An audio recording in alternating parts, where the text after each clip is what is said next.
Hello students, this is Manish and you are welcome to my channel. Today's video is very important video, very special video. चाहे आप BPSC TRE 4 की तैयारी कर रहे हो, चाहे यूपी टीजीटी पीजीटी की तैयारी कर रहे हो या केंद्रीय विद्यालय का टीजीटी पीजीटी की तैयारी कर रहे हो, कोई भी टीजीटी पीजीटी की तैयारी कर रहे हो, आज का वीडियो बहुत ही स्पेशल वीडियो होने जा रहा है, एक इम्पॉर्टेंट वीडियो होने जा रहा है क्योंकि यह वीडियो जो है वो important lines, important quotations from literature पर केंद्रित है। चाहे वो कविता का इम्पोर्टेंट लाइन हो, किसी नोवेल का इम्पोर्टेंट लाइन हो या फिर किसी ड्रामा का इम्पोर्टेंट लाइन हो, स्टोरी का इम्पोर्टेंट लाइन हो, और ये सब पूछता है, बहुत पूछता है एग्जामिनेशन में। तो चलिए आज हम शुरू करते हैं इम्पोर्टेंट लाइन्स फ्रॉम लिटरेचर।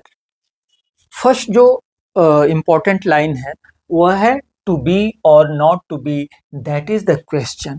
यह बहुत ही इंपॉर्टेंट लाइन है विलियम शेक्सपियर की रचना हैमलेट का, जिसमें हैमलेट ही कहता है, हैमलेट जो कि मेन कैरेक्टर है जिस पर आधारित वो ड्रामा है, हैमलेट ही कहता है टू बी और not to be, that is the question. बहुत परेशान है, बहुत डायलेमा में है, चाहता है, सोचता है कि मैं अपने जीवन को रखूं या कि सुसाइड कर लूं, मतलब खत्म कर दूं। तो वही ये बात बोल रहा है टू बी और नॉट टू बी, मतलब जिंदा रहूं या कि मैं क्या कर लूं, आत्महत्या कर लूं, मार दूं अपने आप को, दैट इज द क्वेश्चन।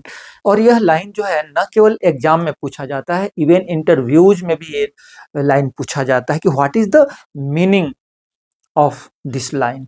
ठीक है, इसके बाद है all animals are equal but some animals are more equal than others। क्या कह रहा है?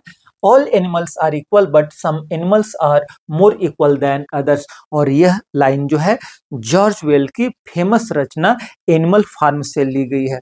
एनिमल फार्म एक सटायर भी है, एक एलेगरी है, यह एक एनिमल फेबल पर भी आधारित है। और आप जानते हैं कि यह रशियन रिवॉल्यूशन 1917 की घटना पर आधारित है। स्टालिन का जो शासन वगैरह था उस समय के शासन पर ये पॉलिटिकल सटायर है एक तरह से समझिए। और उसी का ये फेमस लाइन है all animals are equal but some animals are more equal than others. ठीक है, और ध्यान दीजिएगा इसमें जो एनिमल एथी रहता है, एक पीक जो रहता है उसका नाम भी रहता है नेपोलियन। वो जो पिग है उसका नाम भी नेपोलियन रहता है। चलिए आगे देखते हैं। It is truth universally acknowledged that a single man in the possession of a good Fortune must be in want of a good wife. क्या कह रहा है कि इट इज ट्रूथ, यह बिल्कुल सच्ची बात है, और यूनिवर्सली एक्नॉलेज्ड, पूरे देश दुनिया में स्वीकृत ये बात है कि कोई भी सिंगल मैन जो है जिसके पास अच्छा खासा फॉर्चून है, अच्छा खासा धन संपत्ति है, वो निश्चित रूप से एक गुड वाइफ की तलाश में रहेगा।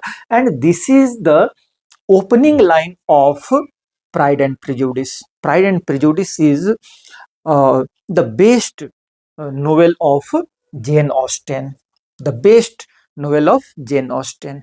और यह जो नोवेल है जिसका नाम है प्राइड एंड प्रेजुडिस, इसको नोवेल ऑफ मैनर कहा जाता है। जैसे कि आप पढ़े होंगे comedy of manner, comedy of क्या कहते हैं, ह्यूमर, उसी तरह से ये क्या है, प्राइड एंड प्रेजुडिस, यह नोवेल ऑफ मैनर के अंतर्गत आता है। ठीक है, और उसका ये ओपनिंग लाइन है जो कि थर्ड पर्सन में कहा गया है। आगे कह रहा है कि it was the best of time, it was the worst of time, कह रहा है कि, और यह भी ओपनिंग लाइन है। जैसे प्राइड एंड प्रेजुडिस का ये ओपनिंग लाइन है, उसी तरह से अ टेल ऑफ टू सिटीज का ओपनिंग लाइन है। और यह भी बहुत वर्ल्ड फेमस, अगर कहा जाए ओपनिंग लाइन में, तो वर्ल्ड फेमस नोवेल में या रचनाओं में इसकी गिनती की जाती है अ टेल ऑफ टू सिटीज, जो कि फ्रेंच रिवॉल्यूशन पर आधारित है। किस पर आधारित है? फ्रेंच रिवॉल्यूशन पर आधारित है। Charles Dickens, one of the great novelist के द्वारा लिखी गई, और यह है it was the best of times, it was the worst of times, यह ओपनिंग लाइन है। चलिए आगे देखते हैं। Out out brief candle, life is but a walking shadow. बहुत इंपॉर्टेंट लाइन। अब क्या कहा जाए इस लाइन के बारे में, बहुत एक्सप्लेनेशन पूछा जाता है इस लाइन के बारे में, न केवल कंपटीशन बल्कि एकेडमिक एग्जामिनेशन में, चाहे आप बीए का स्टूडेंट हो, एमए का स्टूडेंट हो, तो उसमें पूछता है, एक्सप्लेनेशन के लिए पूछता है। आउट ब्रीफ कैंडल में तो थोड़ा सा ही लाइन यहाँ लिखा हूँ, ठीक ना। और ये किस रचना से लिया गया है? विलियम शेक्सपियर की रचना मैकबेथ से लिया गया है, ठीक ना। चलिए आगे देखते हैं। इसमें लाइफ की तुलना, कह रहा है कि life is but a walking shadow, walking shadow है। आगे कह रहा है कि cowards die many times before their deaths, the valiant never taste of death but once.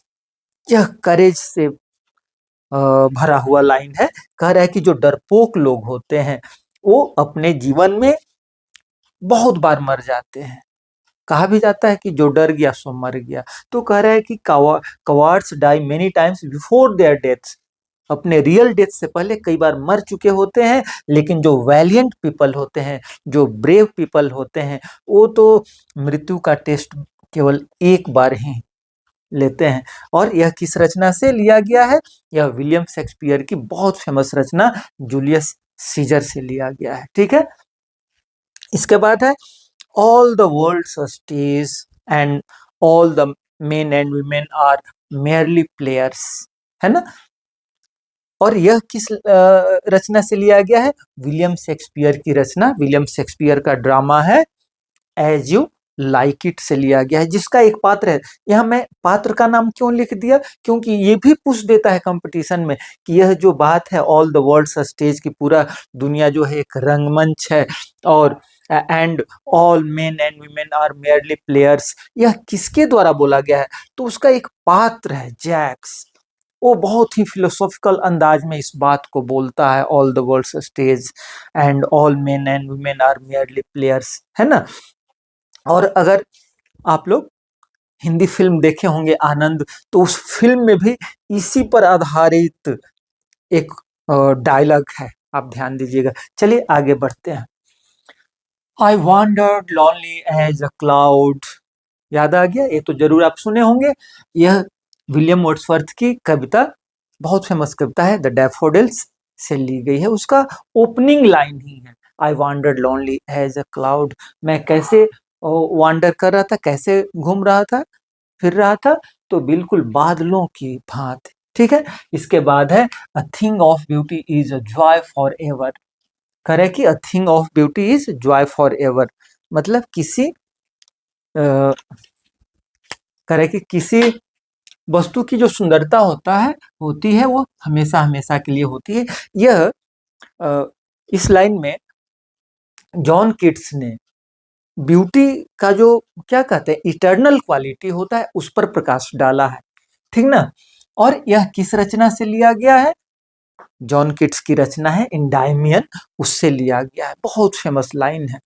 इसके बाद है, इन्हीं की रचना है, किट्स की ही रचना है, odd on a Grecian earn, odd on a Grecian earn, इससे लिया गया है beauty is truth, truth is beauty, है ना। Beauty is truth, truth beauty, मतलब उसका यही हुआ कि beauty is truth and truth is beauty.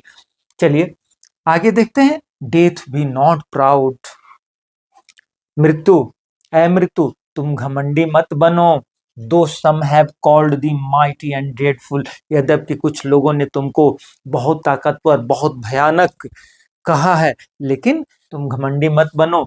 और इस तरह की बात कौन कह सकता है? इस तरह की बात तो हमारे जॉन डॉन शाह भी कह सकते हैं, जो कि मेटाफिजिकल एज के पोएट हैं, है ना। और किस रचना से लिया गया है? तो देखिए, डेथ बी नॉट प्राउड इस नाम से भी कविता है ना। अगर आप ग्रेजुएट किए होंगे, बीए इंग्लिश ऑनर्स किए होंगे या एमए किए होंगे, उसमें आपको पढ़ना होगा डेथ बी नॉट प्राउड, इस नाम से भी कविता है, या इस नाम से भी इस कविता को देखा जाता है, holy sonnet number 10, holy sonnet number 10। तो मान लेते हैं कि 4 ऑप्शन दिया, 4 ऑप्शन में डेथ बी नॉट प्राउड दिया है, तो डेथ बी नॉट प्राउड को टिक कर देंगे, मतलब सही। या ये नहीं दिया है, ये दिया है, तो this is the right answer. आगे है, अप्रैल इज द क्रूएलेस्ट क्रूएलेस्ट मंथ, कह रहे हैं कि अप्रैल जो है सबसे निर्दयी मंथ होता है। और यह किस रचना से ली गई है? The waste land from T S. Eliot, one of the greatest poet of the 20th century, T S. Eliot, Thomas Stearns Eliot, जिनकी रचना है, बहुत फेमस रचना है, द वेस्टलैंड।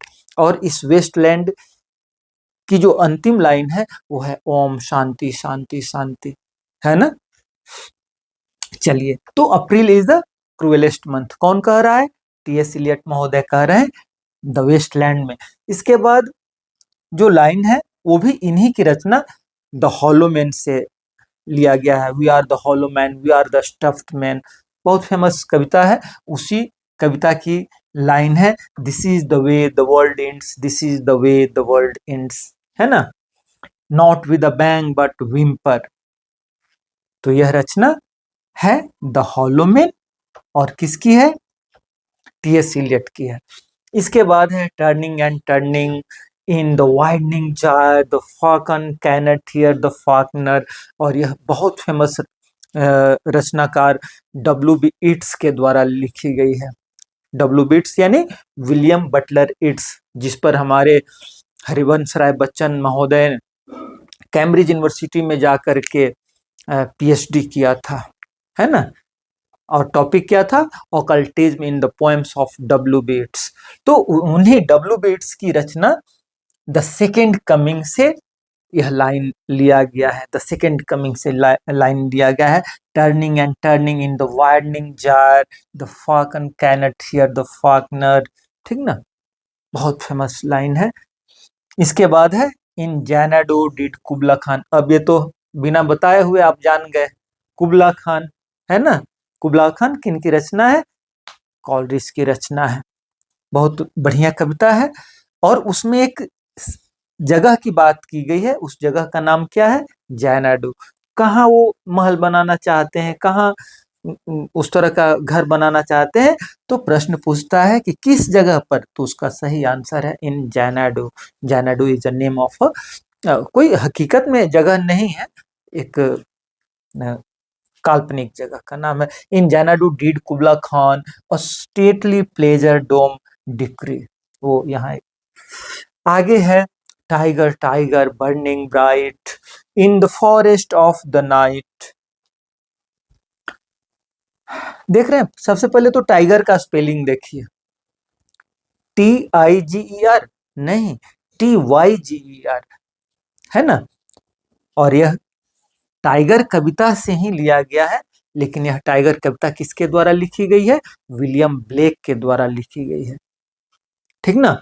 ऐसे टाइगर नाम की एक कविता जिसका स्पेलिंग है TIGER, वह अरविंदो घोष के द्वारा भी लिखी गई है। इंडियन इंग्लिश राइटर है, बहुत फेमस, है ना। अरविंदो घोष के द्वारा भी लिखी गई है। लेकिन दोनों का, इस टाइगर कविता का जो थीम है और उसका जो थीम है, वो दोनों डिफरेंट है। तो tiger tiger burning bright in the forest of the night, यह किस लाइन से लिया गया है? सॉरी, किस कविता से लिया गया है? टाइगर कविता, जो कि विलियम ब्लेक की रचना है, इससे लिया गया है। चलिए हम लोग कुछ और देखते हैं। इसके बाद है some are born great, some achieve greatness and some have greatness thrust upon. इसका मतलब हुआ कि कुछ लोग जन्म से ही महान पैदा होते हैं, कुछ लोग ऐसे होते हैं जो कि महानता हासिल करते हैं, और कुछ ऐसे लोग होते हैं जिस पर महानता थोप दी जाती है।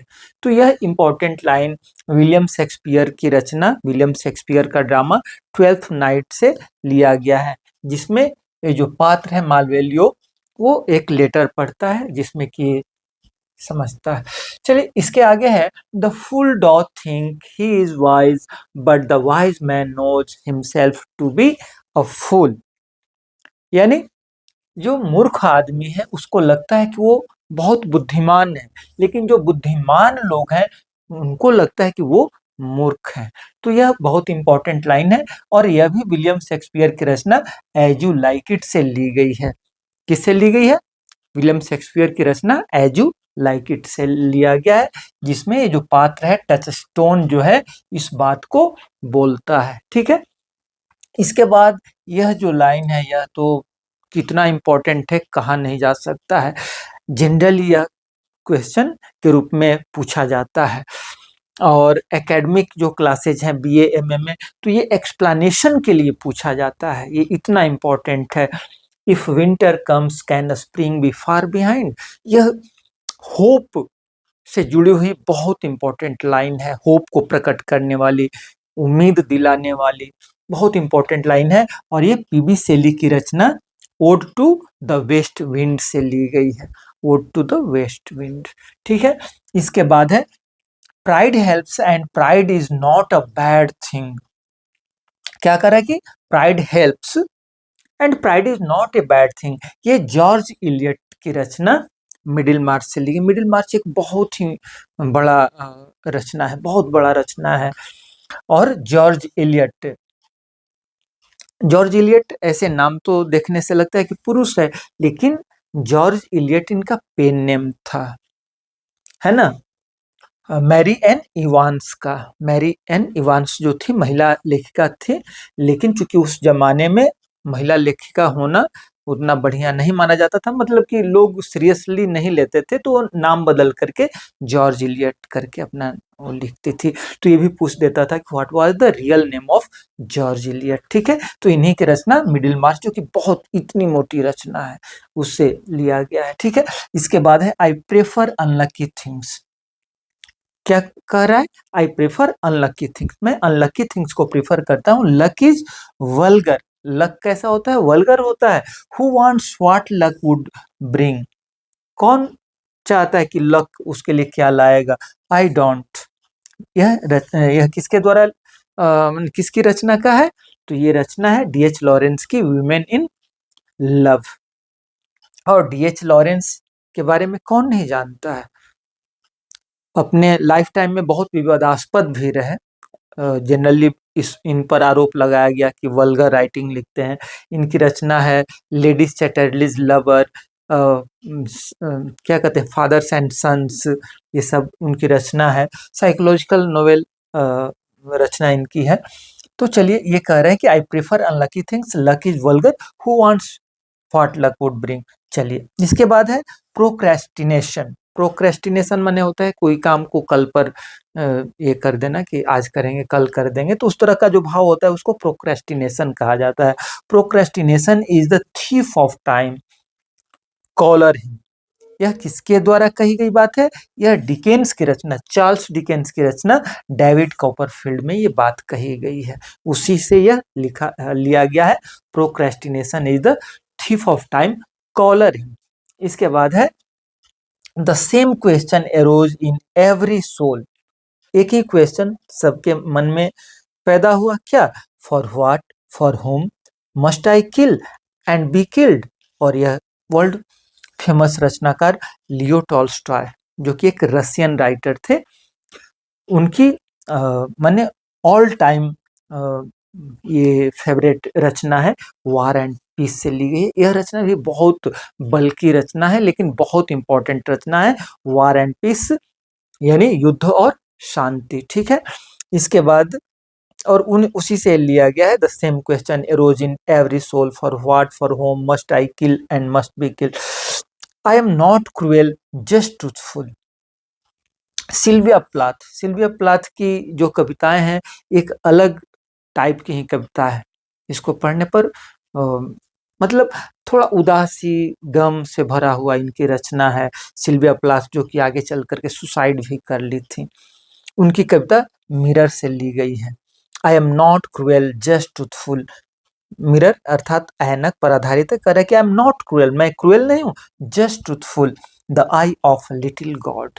मिरर क्या कहता है कि I am eye of little god, मैं गॉड का आई हूं। ठीक ना। The woods are lovely dark and deep and I have miles to go before I say, यहाँ बीच में है and I have promises to keep. ठीक ना। और यह रचना है रॉबर्ट फ्रॉस्ट की, बहुत वर्ल्ड फेमस रचना है, stopping by woods on a snowy evening. यह बहुत ही मोटिवेशनल कविता भी है। जिसका नाम है stopping by woods on a snowy evening. उसी का ये लाइन है, the woods are lovely dark and deep, I have promises to keep and miles to go before I sleep and miles to go. ये इतनी important रचना है, हमारे first prime minister Pandit Jawaharlal Nehru के टेबल पर यह लास्ट 4 लाइन जो है इम्पोर्टेंट, वो हमेशा पड़ा रहता था, है ना। और इसी लास्ट 4 लाइन को, ऐसे तो सबको ट्रांसलेट किया गया, लेकिन जो लास्ट 4 लाइन है उसको हमारे हिंदी के विद्वान और अंग्रेजी के प्रोफेसर हरिवंश राय बच्चन ने इसको इस तरह से अनुवाद किया है, गहन सघन मन भावन बन तक मुझको आज बुलाते हैं, किंतु किए जो वादे मैंने याद मुझे आ जाते हैं, अभी कहाँ आराम बदाया मूक निमंत्रण छलना है, अरे अभी तो मिलो मुझको चलना है, अरे अभी तो मिलो मुझको चलना है। इस तरह से अनुवाद किया है हरिवंश राय बच्चन ने इस लास्ट 4 लाइन्स को, ठीक है, बहुत फेमस है। चलिए आगे है, because I could not stop for death. यह कविता का भी यही नाम है, यह टाइटल भी है और ये लाइन भी है, because I could not stop for death. और किसके द्वारा लिखी गई है यह कविता? इमिली डिकिंसन, अमेरिकन पोएटिस के द्वारा लिखी गई है।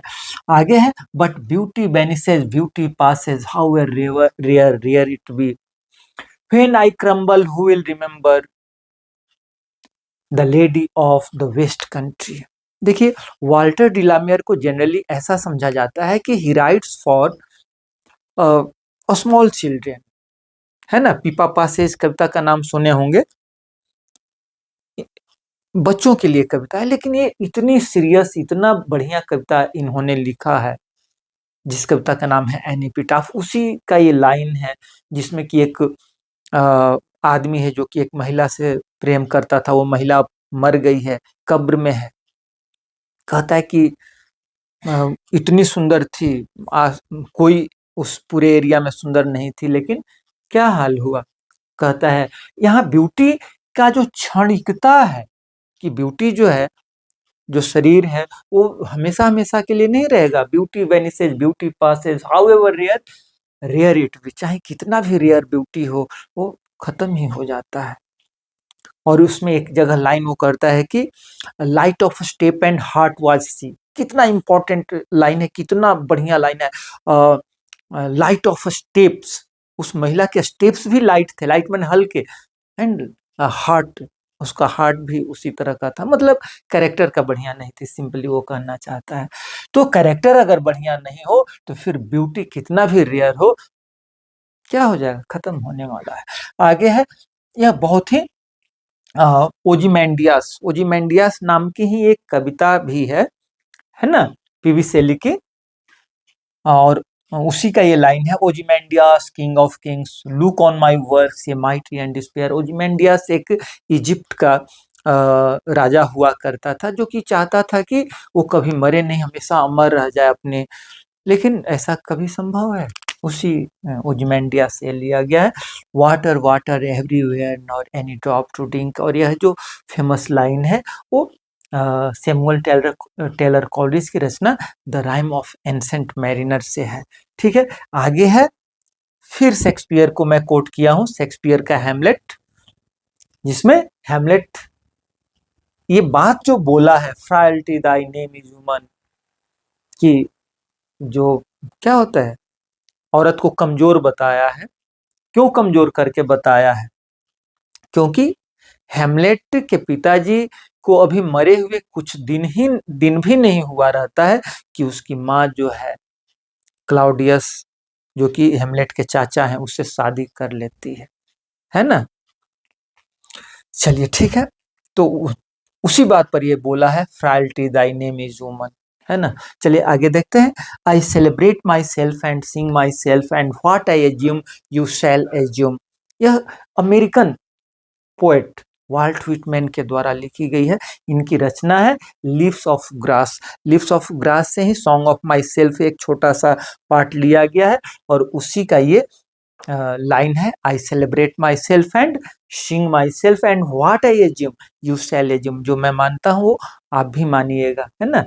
तो उसी का ये लिखा गया है। और लास्ट लाइन जो है वो है, good fences make good neighbours, यह कविता का भी नाम है और लाइन भी है, good fences make good neighbour. कि फेंस माने क्या होता है, किसी चीज को माने सेपरेट करने के लिए हम नहीं दीवार लगा देते हैं या कुछ भी कर देते हैं। तो कह रहे कि जितना ही अच्छा दीवार होगा उतना ही बढ़िया पड़ोसी होंगे, ठीक ना। ये रॉबर्ट फ्रॉस्ट के द्वारा लिखी गई कविता है, उसी का है। और कुछ समय पहले तो अभी जो वर्तमान में है डोनाल्ड ट्रंप अमेरिका के राष्ट्रपति, इस कविता को भी कोट किए हैं, ठीक है। वो खैर दूसरे संदर्भ में कोट किए हैं। तो चलिए आज इतना हम लोग बढ़िया बढ़िया लाइन देखे, बहुत इंपॉर्टेंट लाइन है, एक भी लाइन को मिस मत कीजिएगा, वीडियो शुरू से अंत तक देखिए। और आज का वीडियो देखने के लिए आप लोगों को बहुत बहुत धन्यवाद। लेकिन एक रिक्वेस्ट है आप लोगों से कि वीडियो आपको अच्छा लगे तो जरूर शेयर कीजिए, सब्सक्राइब कीजिए, लाइक कमेंट कीजिए, ठीक है। Thank you.